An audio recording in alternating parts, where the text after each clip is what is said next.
Chapter 3 Nature Welcomes the Human. At the new moon, we once again congregated on and around Baobab. We seemed to have grown in numbers as word had spread and nearly all of nature was curious to understand human behaviors. That species, in one way or another, was affecting all of us and mostly in a negative way. Not one of us feared that the human, if he dared to engage and change and show up, would be overwhelmed by such a diverse gathering of friends. At some point, we had all witnessed the human ignore us, unless they were seeking to eradicate or move us for their benefit. They walked around completely unaware of their present, and hence their surroundings. Their mind was either in the past, a place that no longer existed, or in the future, a place that had yet to arrive. Consequently, they were never in their life, in their present, so we, the rest of nature, for the most part remained invisible to them. A great human thinker, Alan Watts, once said this: "Most humans live in the past on events that they have not yet experienced directly, in other words, history, or in the past that is not here except in the form of reflective memory. Or they live in the future, which is also not here except in the imagined form of anticipation. These humans thus live in an impoverished present best represented by a hairline cross point between the past and the future. Ever notice how on a watch the present is a tiny hairline hand? This is because humans see the present as boring, humdrum, because they are completely unaware of all the life that surrounds them. They do not know how to be alive by being present in the richness of the universe and all its manifestations. We began to find our places as peace descended upon us. We then settled into each other's energy and waited calmly, for each of us was enjoying the different frequencies that we emitted, the warmth of the sun, the history of the baobab, and the power of Ochin. "Namaste," I began. "Before the human arrives, which I have no doubt he will, I wanted to say something to all of you. I know we have all had negative experiences with the human and are confused by that species. However, let us always remember that there are those among them where good has risen to the surface, humans who speak to the universe and to us and who seek to push their species into the light. We know that at the core of every single human there is good, as the creator of all lives in all of us. There is no judgment or arrogance in the story we are about to tell, just the desire to raise awareness in the human, of the difference between the functioning of their form and that of their soul. As it is their form that creates suffering in them, and it is their soul that gives rise to humanity and humility in them." I could see the nods, the wobbles, the gentle sway of yeses rise all around me. "I see him. Well, I think it is him, as I have never met him before. But he is a handsome bugger, so I assume it is him." Orangutan, swinging back and forth in somersaults, sang out loud from the top branch of Baobab. I could feel the excitement move as a wave. I lifted my wings and ascended toward the sky. It was him indeed, carrying his muscles with confidence, his heart out front, and whistling a happy tune. He was built like a rock. Yet he had felt soft when I had touched him, and his bald head was perfectly shaped. I could feel the sway in his hips that matched the tune from his mouth. That is, until he reached the tree and stopped dead in his tracks. I landed gently on his shoulder, and he looked at me with the most bewildered look on his face.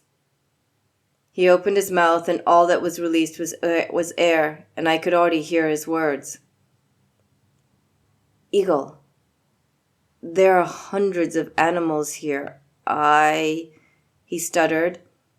"I thought it would only be you and me."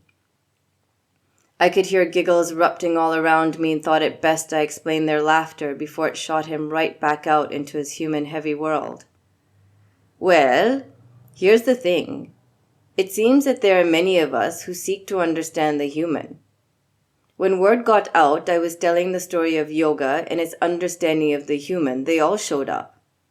Or they felt the need to chaperone me in case you get any funny ideas of kidnapping me and turning me into some experiment. Don't think I didn't notice the gun on you when we first met." At this, Corey burst out into the largest laughter I imagined could come out of a human mouth and did not stop for minutes.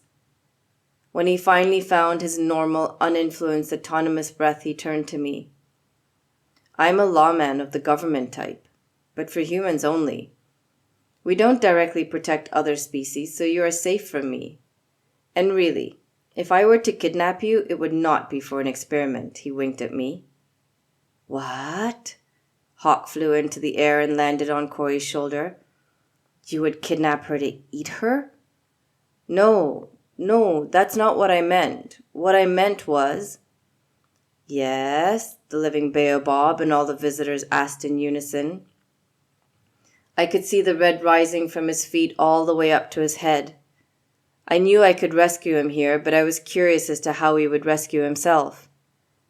"It's just that she's so beautiful and well..." "Okay, let's give the human a break, shall we? Instead, give him a proper salutation, a greeting." At once, every single one of us, from trees to ocean to animals and plants, turned towards him and presented them with their own salutation. It was a cacophony of bows, twists, forward bends, back bends, and inversions. I don't believe he had ever witnessed such beauty and synchronicity. I watched his face transform into a look of wonder, and once we had all finished our salutations and settled down, I invited the human to climb upon the baobab, sit on the lowest limb, which was as thick as a bed, and then I settled down beside him. He smiled at me, and I felt his energy shift to a place of calmness. "I have thought about you much since we last met. In our last meeting, you talked a lot about the conditioned mind. I was hoping we could start there." I felt a flutter move through me, flattered that he'd listened to every word we'd exchanged. "Eagle, do you mind if I explain this one to him? After all, as an orangutan, my brain is closest to his," asked Orangutan as she lowered herself onto our branch, lay down, and boldly placed her head on the human's lap. At this, Corey smiled at me and shrugged his shoulders. "I am surrendering here to your wisdom and your guidance. I hold no resistance, so if this hairy monkey with its wide eyes and beautiful face wants to tell me a part of this story, I have no problem. All I ask is that you remain perched beside me as she does." Thank you, universe, for not giving me the ability to blush. If you had, I would have turned into a whole different color rather than the white, brown, and black that dominated me with a tinge of yellow. "Of course I will. And yes, orangutan is really the best one to explain this concept to you. But first, here's something I need you to do for me to bring you fully into the present moment, which is your life." "Anything," he replied. "All you have to do is ask." "Well, grab each of your butt cheeks and pull them to the side and back so you are sitting on your sitting bones. The last thing I want is for you to leave here with a pain in your back." At this request, he looked at me funny, but he decided to humor me as he spied Leopard lounging and smiling with joy above him. I watched Corey's brain flirt with all the animal shows he'd watched on the black box, leading him to interpret the smile as hunger. How much of the world's suffering stemmed from misunderstanding. Now, close your eyes. Lift the crown of your head up towards the sky and ground your sitting bones into baobab. Gently lengthen your spine and open your chest. Begin to be aware of all of nature's elements surrounding you, the sound of 100 animals breathing the same air as you, the feel of the wind moving through you, the power of the ocean filling your ears. Sense the trees swaying and the smell of blossoming of hundreds of flowers. Feel the warmth of the sun, the security of the sky, the creativity of the clouds, and be grounded by the earth below you. Know that their energy is connected to yours and not separate from it. Allow all of Earth's energies to move through you and lift your own energy to a place of gratitude. Now gently drop out of your thinking mind and into your feeling body. Acknowledge and accept what you are feeling at this very moment without judgment or attachment. Understand that emotions are indicators of where you are stuck, where your energy is blocked. Now shift your awareness to your breath. Feel how your body moves with each inhale and exhale. Does your breath rise from your chest or your belly? Is it fast or slow? Constant or erratic? What is your breath telling you about you? For breath reflects the movements occurring within you. When you are in fear, the breath starts and ends in your chest and is fast and erratic. When you are calm, the breath is slow and starts from your belly. Just take a moment to observe you. Now gently begin to influence your breath. As you inhale, begin to expand your belly gently, then feel your chest move as your ribs move out and up, filling your underarms, your throat, and your head with fresh oxygen and energy. Pause for just a moment, holding your breath in relaxation, storing all the energy you have just inhaled into your brain or solar plexus. Now slowly exhale and feel your ribs move in and down, your belly in and up. With each inhale, feel your diaphragm lower and massage all your organs. And with each exhale, feel your diaphragm gently lift and squeeze your calming parasympathetic vagus nerve, which will release a substance that will slow down your heart. Now take a moment to just follow your breath to find the top of your inhale and finish your exhale. With each exhale, gently step out of your boxes, your stereotypes, your roles, your labels, and just be present with us on this tree. Life is only this moment, this inhale, this exhale, so be present in your life. Be present with us. Now open your heart to the knowledge and truth we will share with you today and in the days to follow, such that in time, what lays in front of you in this moment called life looks nothing like what lay behind you. Now slowly rub your hands together, place them over your eyes, and take a big sigh. On the next exhale, lower your hands and remove yourself behind the veil of darkness and into the light that shines all around you. With that, Corey slowly lowered his hands, opened his eyes, and looked around him, seeing and feeling us for the first time. It was like watching a child that had yet to be ruined by ignorance. We all watched the smile of wonder slowly spread across his face. He was speechless, but that was just fine for all of us.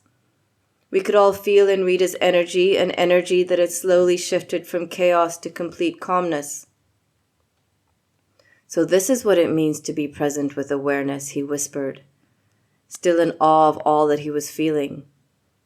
To live in the present by connecting to all the wonders that surround me. Yes, Corey, sang all the flowers that had blossomed in that moment. Every single day we speak to you humans. We offer healing, calmness, color, and so many different vibrations, but so many of you walk right by us and never connect. You are either on a phone, staring at the perceived lives of others, or subconsciously moving through the hundreds of habits you've accumulated without even knowing it, thereby allowing your mind to be anywhere but in the present. Your habits ensure you no longer have to be aware of how to walk, what route to take to work, or when to cross the road. No, you are an autopilot, so your mind can be as far away from your present and hence your life as possible. Okay, trumpeted the elephants that had just arrived. Let's give Corey a break, shall we? The poor guy is here representing all of humanity and is probably adjusting to being a minority in a world where he, the human, is normally the majority. Besides, I think it is safe to say that he is fully present as he sits on a tree next to an eagle with an orangutan's head on his lap and an elephant coming to his defense. Hello, Corey. We are pleased to have you here. Us elephants especially, as we too would like to share our energy, our emotions, and our joy with you. We are not so different from the human. At this, we all watched Corey wonder what on earth he shared with an elephant, for it was not the size of his trunk, or rather, their trunks. Suddenly, giggles spread like wildfire and baby monkeys started to fall off the tree and onto the ground. They could no longer hold on, so tickled were they by the human's thought process. "No, Corey, it is not our trunks," came the deep, rumbling voice of the largest elephant. "It is how we mourn the loss of our dead and love our living. But we shall hold that conversation for another moon, shall we?" Corey just nodded, unable to conjure up any sound as he watched the elephants find their place near the water. For a moment, we felt Corey sink deep into thought, and we allowed him the space and love to dwell there. "You know," he said, "I was once married for a very long time to someone who treated me very poorly. It was like being married to a yo-yo. Sometimes she showered me in love, other times she threw me into the pit of suffering and unkindness. So much so that as I sit here today, I no longer trust words of love or believe myself to be worthy of love. I've built walls inside of me from the experiences of my past such that no one may ever hurt me again. In a way, you are 100% correct. I always step forth into my present and my future with all the walls, boundaries, and memories of my past." He looked at me as if a tiny firecracker had exploded in his head. "I really am limiting my present and hence my future, aren't I? It would just keep looking like my past, and there's a good chance I will never experience a great love for myself. The way you all sit so comfortably in self-love and in love for each other." We all nodded in unison, and I felt his sadness wash over me. He then turned and stared deep into my eyes. How? How do I erase this past from my mind and step forth to live as you all do? In the present, fully without effort and always moving from a place of love and never from fear. I may be a human, but never have I felt such an enormous energy of love as I do sitting here in this moment. "Well, my Corey, this is what the story of yoga is all about. Love. Love for yourself, for the universe within you and all around you, for all living beings. Now, I've been told by Sun that she's on a timer, so we must begin before she sets." Orangutan straightened herself up and began to pace up and down and all around Baobab until finally she came back to where Corey sat and began. "I think we need to move away from the laws of the universe for a moment and shift to the human mind. So let's talk biology first, shall we? At the base of the human brain is the brainstem, also known as the mammalian brain, because yes, it is the oldest part of your brain and the part that most resembles ours. Here, orangutan puffed out her chest as if she alone had been responsible for the creation of the animal brain. It is your instinctual brain and the throne of your autonomous nervous system, your respiratory system, your digestive system, your heartbeat, and so forth. All systems you cannot control but can exert influence over. This part of the brain is also known as your instinctual survival brain because its origins go back to a time when you needed it to hunt, procreate, sleep, and preserve your species. When you live in this part of the brain, you react without thought and automatically behave in a way that seeks survival. However, the problem with that in today's human world is that the benchmark and definition of survival and security has changed.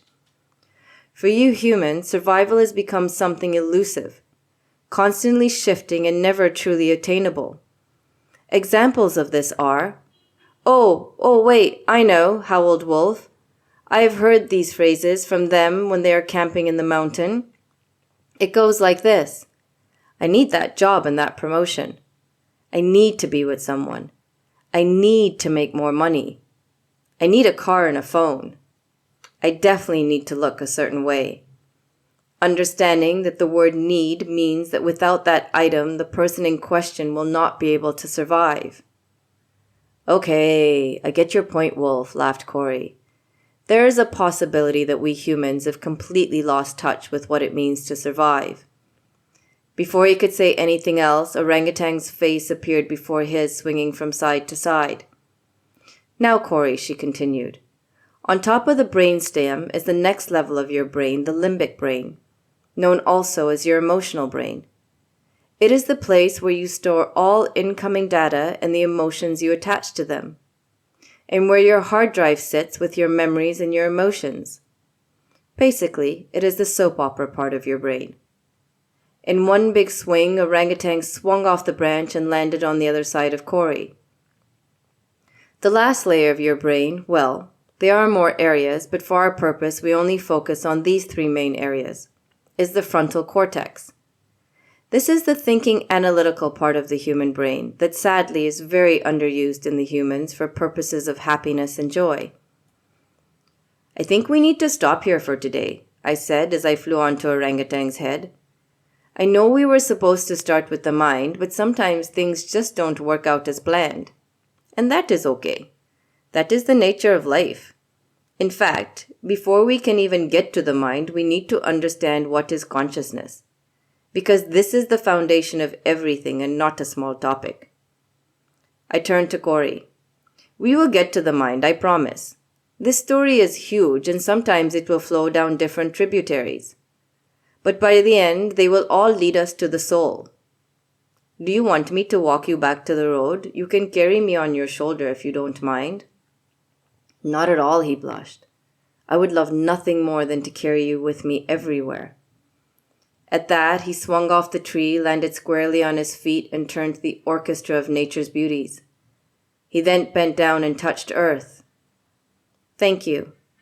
Thank you for reminding me that I am you and you are me, that I am nature, and that these magnificent creatures are not separate from me but deeply connected to me. As I move through these days waiting for the next rising full moon, I shall make every effort to acknowledge all of nature that appears around me every day. To feel it, listen to it, see it, be a part of it, and respect it. I will make the effort of being present so much easier because I will be present with all of you. With that, we all moved through our salutations once more and bid him farewell. I landed gently on his shoulder and he began to walk. At first, we sat in comfortable silence, just listening and feeling the other. Do you think us meeting was a coincidence or something that was meant to be? He asked softly. There is no such thing as chance, I replied. Every single effect has a cause that is governed by the laws of the universe of which we are a product. Therefore, our meeting was not by chance, but a direct result of a cause or a series of causes that can go far back as our past lives. Everything that is happening now between us has a relationship to that which came before it. We were destined to meet. I was sent to you not only to give you the tools to move your soul forward, but to teach you what pure love looks like. Not the romantic love that you humans peddle to each other all the time. Love. He rolled it on his tongue, tasting it as if it were his first time. Yes, love. Love as the universe has for everything. Love is light. Love without judgment, expectations, or boundaries. I know you think it impossible for such a love to exist between you and I, but by the time I finish this story, you will see that nothing is impossible. I could feel his doubt, his fears, and see his walls, but they did not deter me. I knew the power of yoga, just as I knew the power of love, because it had influenced my journey into an eagle. He continued to walk in silence, afraid of what he might say. When we came to the place where we could go no further, I flew off his shoulder and onto a rock and waited. Is it strange that I have these feelings for you that stir from a place that I do not know? And a mind that is telling me that we are too different, from different worlds, conflicting colors, cultures, backgrounds, and to entertain such thoughts is insanity. It is not strange at all. It is the way your human mind has been conditioned to see this world. To always see separation and difference because you spend a vast amount of your lives focusing on the external. But be patient, and in time all those boxes you or others have put you in will begin to disappear, as will this form that you see as a barrier between us. It's okay. You can run your hands over my feathers. How did you know what I was thinking? He asked, surprised. But in my silence, he remembered all that he'd been told thus far. His face turned into awareness as he understood that I could read the information held in his energy. He gently reached out and laid his hands on the back of my neck. It was as if I had been hit by lightning. In that one touch, I felt not only warmth and electricity run through my entire being, but also his fears of what he was feeling. Time stopped, and for what seemed like decades but was mere moments, we stood like that. Then he slowly removed his hand and smiled. "I will see you at the next full moon." And with that, he turned around and went back to his world where everything was perceived as separate from everything else.